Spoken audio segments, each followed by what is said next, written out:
anche se le voci del mondo si appuntiscono e qualcosa divide l'ombra dall'ombra, meno solo mi pare di andare, premendo un piede dopo l'altro, secondo la formula del luogo, dal basso all'alto, seguendo una salita.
Sono persuaso che chi scrive versi sia in risonanza, in comunità con chi li legge.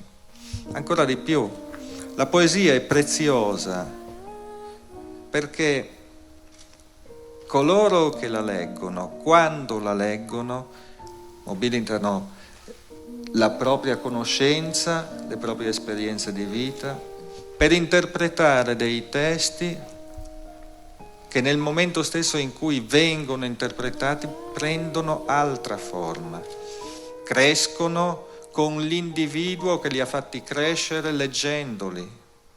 E allora la poesia, come sosteneva Pasolini, torna azione in chi la legge, cresce di nuovo in chi la legge. E nella catena delle letture noi assistiamo a un processo replicato, potenzialmente infinito, di nascite.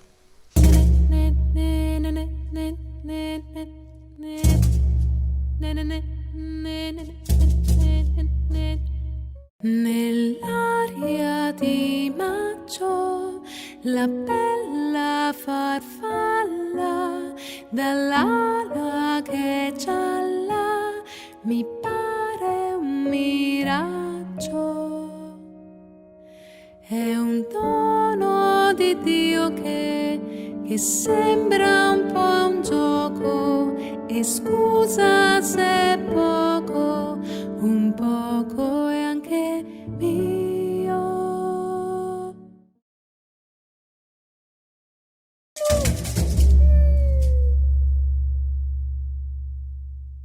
Allora mi sono chiesto questo. Che cosa c'è? Che cos'è che muove la poesia se non il segno di una nascita, se non il segno di un continuo, infaticabile e irrefrenabile rinnovamento?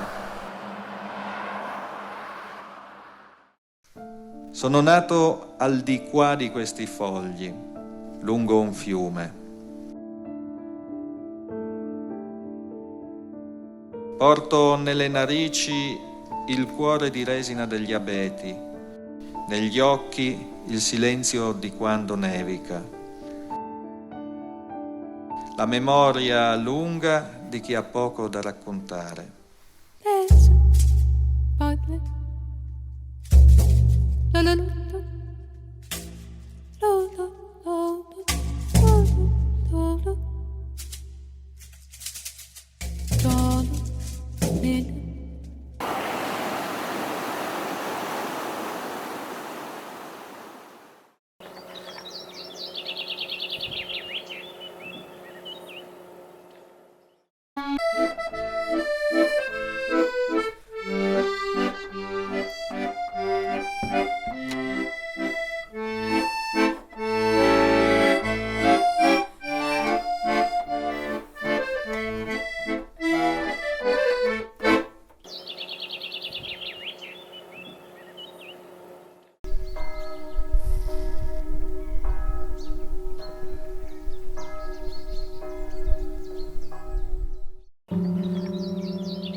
e quan que tu seràs ja mort, m'ha mort, che stantis voltis dentri une vite che svoltis quasi a di morì. Allora slarghi ben i voi alla chiavece dal Sion e clame con te ogni bielece che ti bisogna enter li spiriti che il mondo met dentro il to. Chiamine pur con pis li zerce sporcs come chei di quel che si vilanta al va per strade ma tan che chiaminan su un fil di lame fine e all'indula che tu i domandi lui ridinta ti rispuint senza principi o pensier di fin io voi discolci versi gnò e sei voi il celeste piturato di un bambino.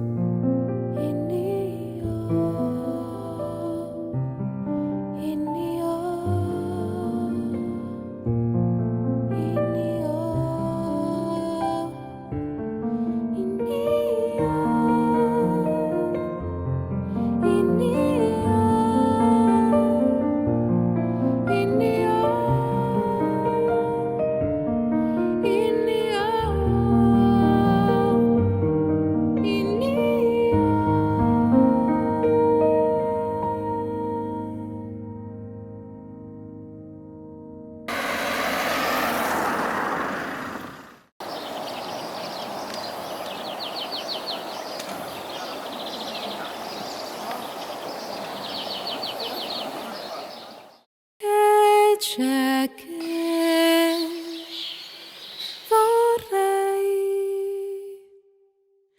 il cielo elementare, azzurro come i mari degli Atlanti.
Questo ho cercato di fare, in poche parole.